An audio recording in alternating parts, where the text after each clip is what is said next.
Hello everyone, live recording here. This was supposed to be a dungeon tutorial, but since the server's ending, might as well just record it now, no? I mean, just release it now, despite no tutorials and stuff. So, dungeon is like this minigame where you have to defeat zombies to get loot, and you can sell those loot. And not only sell, like you can use that loot to get better at dungeon, like to get stronger, and then progress further to get even more loot. So anyways, this round, the dungeon consists of like 8 rounds. Each round, you have to fight zombies with different gimmicks. So the first round, which is this round, there are 10 waves of zombies. 10 waves of fragile zombies.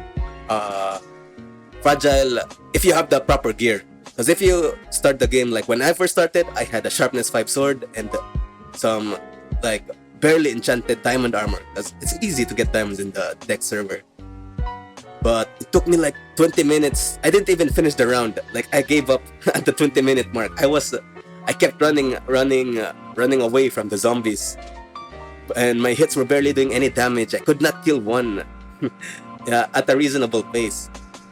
So the amount of zombies I had to fight, I just gave up. Like after 20 minutes, and I did not want that for my first run. Like I wanted to be successful early. But that's just how it is when you first start. Eventually, I learned that you have to get better gear. You have to enchant on smite, and I never used smite in vanilla Minecraft. It was always sharpness, so I had to change a lot of what I was thinking. Anyways, these waves are frail, so me and my team are handling it quite well. Like the reason I'm getting 70 damage sometimes, and sometimes I get 48 damage, is this third sword that I'm holding. It's called the Shattered Sword.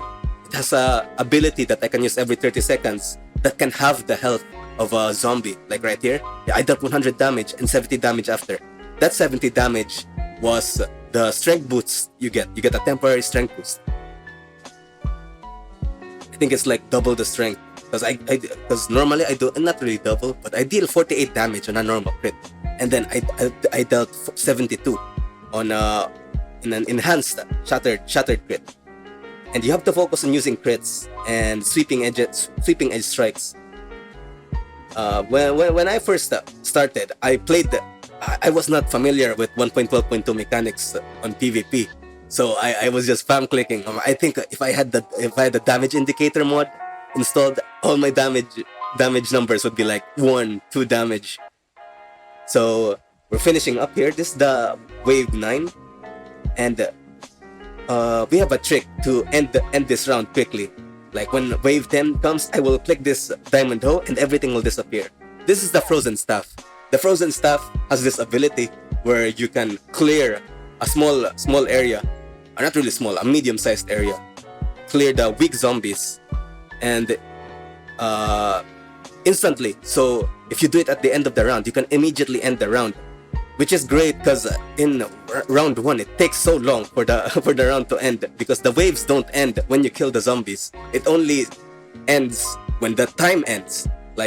There's a time period for it to transpire. So here, round 2, these zombies are more durable. They have an ability to slow you down, so it might get tricky if you don't have the proper gear. But if you have great gear, you can choose to trap yourself in this pocket so that you can consistently crit the zombies without them knocking you back so much. I also have a second teammate. His name is Kian. He's staffed there, so we also utilize the staff trick to quickly end that round. So here, this is the first boss. This is round 3, the Nether boss. When the Nether boss reaches half health, it spawns these minion zombies, which are as durable as the round 1 zombies. And then you can only damage the Nether boss if all the minions are dead. See right there? I also used my Shattered Sword quickly DPS down the boss. And the reason the zombies were not moving was because of the clock.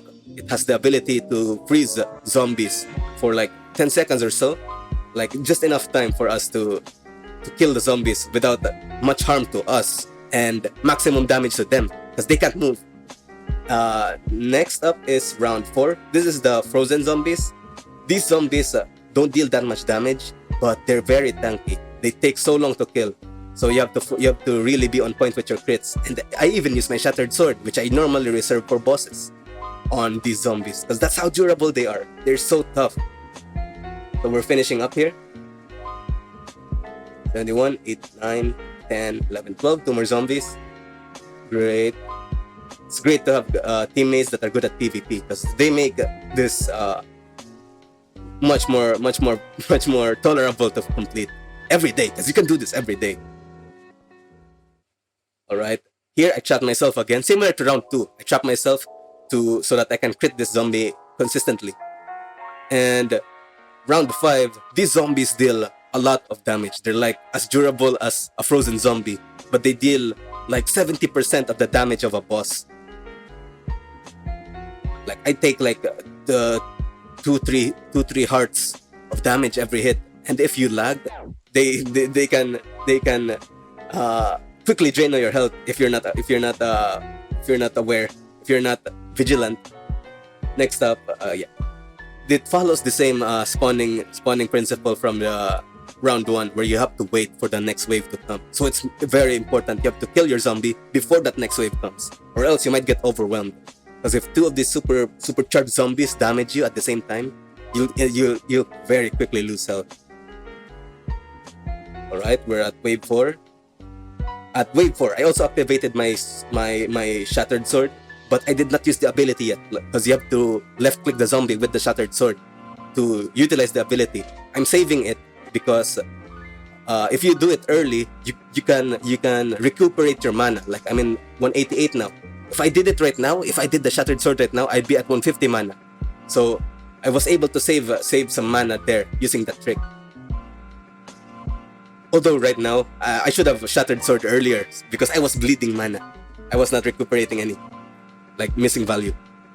All right, here, this is round 6. This is the end zombies. These zombies are like mini bosses. 4 of them. They deal as much damage as a boss. So it's very important to clock and try and kill them within the clock period. They're very durable as well. And that's over. Shattered sword again. Now this is the biggest boss, the desert boss. The desert boss, round 7, it's an extremely fast boss, and he deals like 4 hearts of damage, 3 to 4 hearts of damage per hit. It's very important that I used my shattered sword there, and I started running, because if I die, my team is hopeless. I needed to be alive. I also clocked this round. So there, we clocked kill his minions. Can't harm the boss, by the way, without killing its minions. That's why you have to kill the minions first. And that's why it's important to have a clock, so that the boss doesn't harm you while you're killing the minions. Now, I choose to run, because this boss is freaking relentless. I shattered sword, it has half health now, and then I let my team handle it, because I can't risk dying. There. Keep going, and then the boss dies. And then he respawns. We call this round 8. So we also clock there. We like to clock the early stages of the desert zombie, because the more you kill, the more you bring the zombie to half health, like the more minions it spawns, the slower it moves.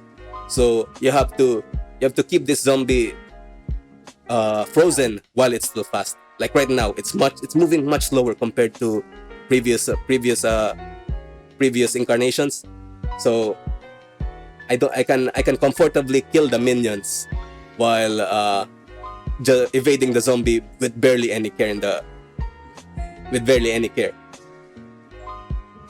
Alright? But the new gimmick of the zombie is that it can summon minions like 5 times, I think this is the 3rd time.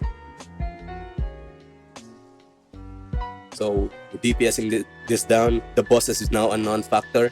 As long as it doesn't target my friends or I allow it to kill me, we basically have this round in the bag. And it's important to finish these rounds fast, because you get better rewards the faster you complete the dungeon. Like the best reward is the S+, where you get keys, $1,000, and sometimes random Pokemon or even random gear. I even got an elemental helm multiple times from dungeon. And in this economy, you can sell it for 50k. It's crazy prices. Alright, I lost count how many times the boss more spawning minions. I hope this is the fourth or the fifth. Alright, finishing up.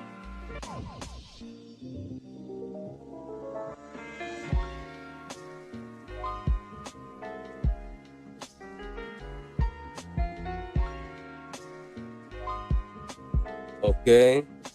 I think this is the last time the boss. Yep, no minions. So you can now kill the boss. Here, I allowed myself to die. Because I have this ability called the Hades. This item called the Hades chestplate.